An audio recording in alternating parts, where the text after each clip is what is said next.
story appears ordinary until you see the core side of it. And what you're looking for is the story behind the news. We bring it to you from Lagos, the commercial capital of Nigeria. Giving you all sides and political stories round the clock. Every detail from the start line to the final whistle. CoreTV News, expanding your view.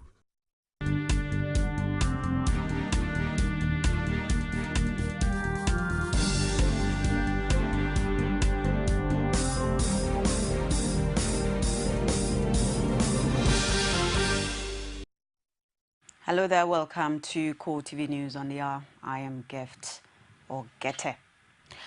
President Goodluck Jonathan on Tuesday says he did not expect Nigerians to shower him with praises while he's still in office. He said it is normal that public office holders will only be commended after leaving office, but at the time his achievements are being compared with that of others.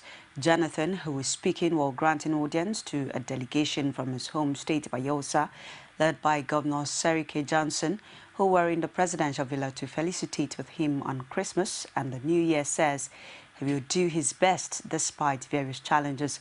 Jonathan observed that it has become the norm worldwide for people to lambast their leaders, especially on the social media.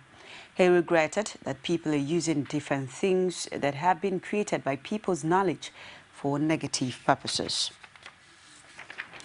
The Urobo Progress Union has resolved to back President Jonathan's re-election bid in spite of an initial threat to withhold support for the People's Democratic Party. The socio-cultural group had made the threat after PDP failed to pick an Urobo politician as its governorship candidate in Delta State. A delegation from the community visited President Goodluck Jonathan on Tuesday and afterwards expressed support for his aspiration. You know, Mr. President is one of our brothers from the South, and as a brother, you know the season we are in. And since he was unable to come home, we just felt that it would be necessary for us to come and meet him, to come and wish him Merry Christmas and a prosperous New Year. Sir, did you people tell him anything about 2015 general elections? No, very good that we will support him. It's our brother. The man that came up said, going to ask him whether he's contesting, and he said he's contesting. Then we told him that we will support him. The Robo Nation will support him because he's our brother. Thank you. The campaign team of the All Progressives Congress presidential candidate Muhammadu Buhari has continued its drive to engage the youths with a meeting in Ibadan, where the Oyo State chairman of the team, Fatai Akinsomi, spoke on why the youth must secure their future for supporting Buhari's ambition to become president of Nigeria in 2015. The team, known as Buhari Vanguard, also dismissed the report that former President Olusegun Obasanjo and Buhari were planning to form an interim government in 2015. Buhari failed at the polls. Speaking at the forum, research and media assistant to Minority Leader, House of Representatives, Femi Fagbambiamila Wasiu Olanrewaju Smart, urged the people of the state to seize the opportunity of the present political window to make the change that will put Nigeria on the path of true nationhood. He also condemned the withdrawal of soldiers from Oyo State security outfit operating Burst, ascribing it as an attempt to weaken security in the state. Lagos State Governor Babatunde Fashola has again called on Nigerians to vote for the APC presidential flag bearer Muhammadu Buhari and other candidates of the party in the 2015 general elections. Fashola, who made the call at a town hall meeting with artisans, tradesmen and farmers in Lagos, ordered that an APC-led government will put the nation back on its track. Abiola Luwule's report is presented from our studios. The meeting is aimed at galvanizing support for the APC from artisans, tradesmen and farmers in Lagos ahead of the 2015 general elections. While speaking at the meeting, Fashola reeled out reasons why Nigerians should not vote the PDP in the next election due to what he called failed electoral promises from President Goodluck Jonathan. Fashola says Buhari-Osinbajo's combination is capable of changing the tide of development in the country for good. If you elect the ticket of Buhari and Osinbajo, you will have rescued Nigeria from destruction. Trust is important. Promises are important. People should not promise things that they cannot do. And that is why we continue to say that we want a debate. The time for campaign of I have no shoes is over. This campaign is going to be about what the current government has done. And I am ready to defend my record of 8 years on any platform, wherever it is set. Fashola also appealed to Lagosians to vote for continuity by electing Akinwumi Ambode as the next governor of Lagos State. Because our party, the APC, has picked our gubernatorial flag bearer, Mr. Akinwumi Ambode, who I know very well, who has worked with me, and I'm sure that if you vote for him, quote me, I make that promise here, not only will he continue, he will improve on what I have done. In their remarks, Yemi Osinbajo and Akinwumi Ambode say voting for candidate of PDP will not only continue the ongoing poverty in the country, but will also neutralize the ongoing development in Lagos. Our party, all of us together, and all Progressives Congress, we want to take good care of your businesses. We are going to take Lagos to that next level. The leadership of the artisans promised to support candidates of the APC in all the elections in Lagos, as political gladiators strategize to win the support of the electorate ahead of the general elections. All Nigerians are seeking for is free and fair polls. In a related development, Kwara State Governor Abdul Fattah Ahmed has charged Nigerians to carefully elect leaders who have the political will to fight insecurity in the country. Ahmed, who gave the charge, was speaking with journalists in Ilorin, the Kwara State capital, says indecisive leadership has caused insecurity to fester and unchecked in Nigeria for too long. He also called on Nigerians to vote for the combination Buhari and Osinbajo come 2015 in order to achieve good governance for the country. Like I said, you see, Nigerians are at a crossroads where they will need to decide whether they want everything to continue the way it is now or they want a change for a better situation. And I think Nigerians of today are looking beyond just collecting money from politicians. Nigerians of today are seriously concerned with the security situation. And I think these are the areas that will help to shape who they will choose to lead Nigeria into a situation of proper security, a situation of improved economic levels, and a situation of improved infrastructure. No doubt, we've seen the duo of Buhari and Osinbajo, who are two men of impeccable characters, who have demonstrated that they stand above board, who have demonstrated that we can leave the fate of Nigeria in their hands. Ahmed tasked Nigerians on the need to be prayerful, especially on the state of the nation's economy in 2015. We're very sure that Nigeria is going to go through a change process which will usher in a new direction for good governance in Nigeria and would give hope to Nigerians. No doubt the economy is not looking too interesting, as it were, but the potentials that are inherent in it is what Nigerians should look forward to tapping and making available those areas that will make life better for Nigerians. As it is, I see hope, I see strong opportunities. When I think it can only be supported with strong sense of focus and steadfast prayers. This will surely make Nigeria a better place, inshallah, in 2015. The All Progressives Congress in Ekiti State has finally elected its flag bearer for the Ekiti South Senatorial District. The primary, which has been inconclusive on 4 occasions, has finally produced incumbent senator representing the district at the National Assembly, Tony Adeniyi, as candidate of the party. Rashid minuted the exercise in Ikere-Ekiti. He filed in this report.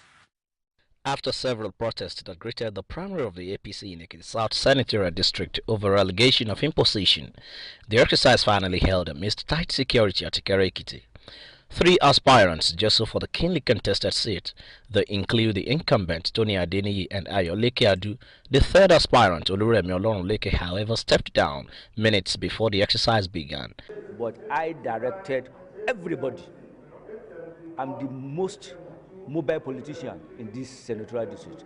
But for me, I decided to sacrifice my ambition, step down my ambition, directed everybody to vote for Senator Tony Adeniyi based on the ugly developments that happen. And the developments are in everything. It is God that gives power.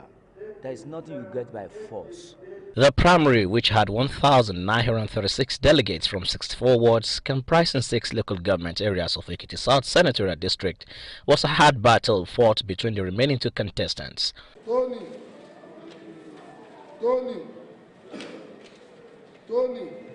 The incumbent Senator Tony Adeniyi finally carried the day, polling 1,335 votes, while Ayoleke Adu scored 575 votes. Here is Adeniyi on the outcome of the exercise. We, don't let me say hi, those who supported me pulled their efforts together to make sure that the young man was thoroughly trounced, and I think he will have learned some little lessons about politics.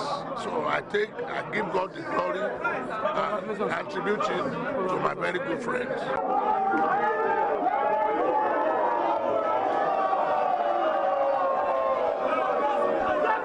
The party leadership and electoral officers expressed happiness at the final conclusion of the primaries. So far, so good.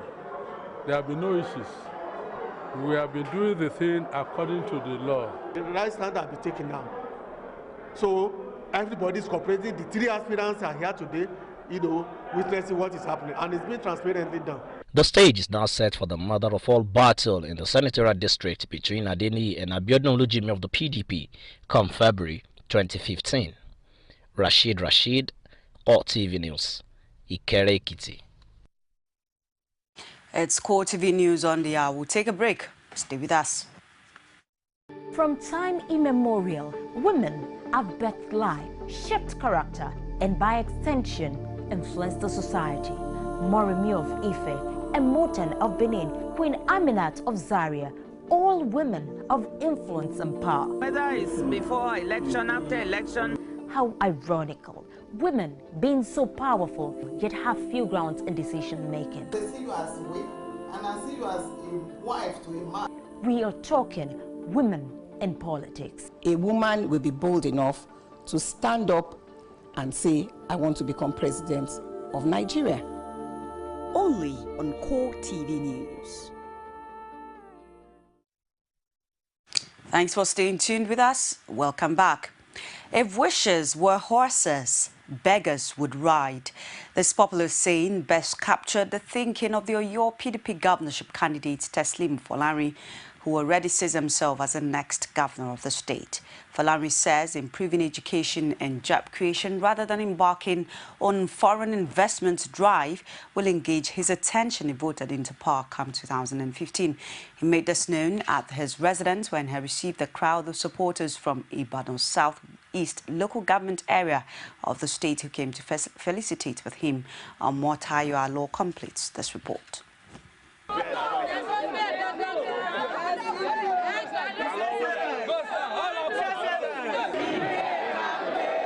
It was an atmosphere filled with excitement and hope with the specific goal of jointly endorsing the Oyo State's PDP governorship candidate as the preferred man for the governorship seat come 2015.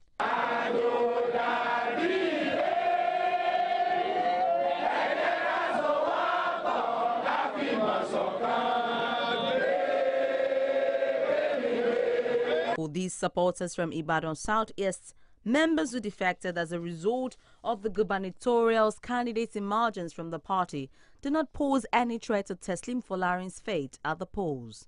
An opinion shared by Folarin himself, who says his administration will birth the new dawn that people of Oyo yearn for. Education and job creation.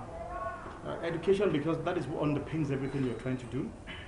That's very important. If you don't get that right, that's the foundation of everything, so you must get it right. We won't waste our time, I keep saying, traveling around the world looking for foreign investment. No, we won't do that. We'll be talking with these youths and unemployed to see how they can start small. And before you know, the small will grow to become big. With the build-up to the 2015 elections, Folarin says he is not jittery on what the outcome will be, while appealing to the people of the state to vote with their conscience. The difference between the incoming administration, which will be a PDP one, like I keep saying, is that we would have people at the heart of our policies. It's very simple. Once you have people at the heart of your policies, then you know that government is for the people. You have to strike the balance right. So it's having people at the heart of the policy. And I think the other thing this government gets what they get wrong is they sit in their offices and think they know what the problems are. You've got to talk to people. You've got to connect with people. Today we were talking to some teachers and I said to them, look, we don't claim to know anything. I'm not a teacher, I'm not a principal. You tell us what you want. You tell us what you want, we'll tell you whether it's possible. And between us, talking to each other, we'll come to the solution. And that's what we'll do. And believe me, it will make a lot of difference. On the road to who becomes the next governor of your state, while different political parties prepare in-house, the ultimate decision lies with the electorate, who determines the choice candidate's fate at the polls. Omotayo Alo, CoreTV News, Ibadan. After initial rejection of the emergence of the former chairman of the Economic and Financial Crimes Commission, Nuhu Ribadu, Adamawa State Governor James Ngilleri has made a pledge of support for the People's Democratic Party governorship candidate in the state. While speaking during Ribadu's visit to the government house in Yola, Ngilleri promises to rally support for Ribadu in order to ensure victory for the PDP in the 2015 general elections and to ensure that the party remains in power. Ngilleri says Ribadu's emergence was divine, which he disclosed informs his decision to cooperate with the candidate, adding that with a well-entrenched person like the former chairman of the Economic and Financial Crimes Commission, it would not be difficult for the party to retain its seat in 2015 elections in the state. Responding, Ribadu says he will carry all aggrieved members of the party along for the success of the party in 2015. Monday's threat of arrest and prosecution of any member of the opposition over uncomplimentary remarks against President Goodluck Jonathan administration by the Minister of Police Affairs, Jalili Adesina, has drawn the ire of the All Progressives Congress, of the party's chieftains in Lagos. Funsho Olugunde kicked against the minister's threat and advised the Nigerian police to stop being partisan and stick to the principles of democracy in order to prevent chaos in the country during the 2015 general elections. We shall remain undaunted in the face of threats and harassment and intimidation by all security agencies, the police, the military, the SSS. We will not be intimidated or harassed in any respect because we know that the mind of the people is with us. They are looking, they are waiting patiently, they are eager for a change in governance at the national level. We have had enough of the nonsense from PDP and had been created out of police that have become more efficient than the police itself. It's an unfortunate thing. One had thought that with the progressive decimation of the police, to leave them to handle the core police functions, they will become more efficient. Unfortunately, rather than become more efficient, they have become more and more partisan. Described INEC's redeployment of its 36 resident electoral commissioners across the country as nothing new and admonished the electoral body to come out clean in order to avoid violence in the 2015 general elections. Redeployment does not mean that efficiency would improve in INEC. Does not mean that the partiality of the INEC, which has consistently been in favor of the PDP, would change. Nigerians should just pray that something happens spiritually to INEC organization and its officials to make them tread the path of democracy. Because the #1 undemocratic organization in Nigeria is INEC. The rush to stock the homes by Lagos residents may have come with its attendant implications as traders seized the opportunity to hike prices of major food items. Beyond this, some traders have blamed the price hike on the current insecurity in the northeast and the election fever ahead of 2015, among others. Motayo Alo visited some markets in the Lagos metropolis. She brought back this report.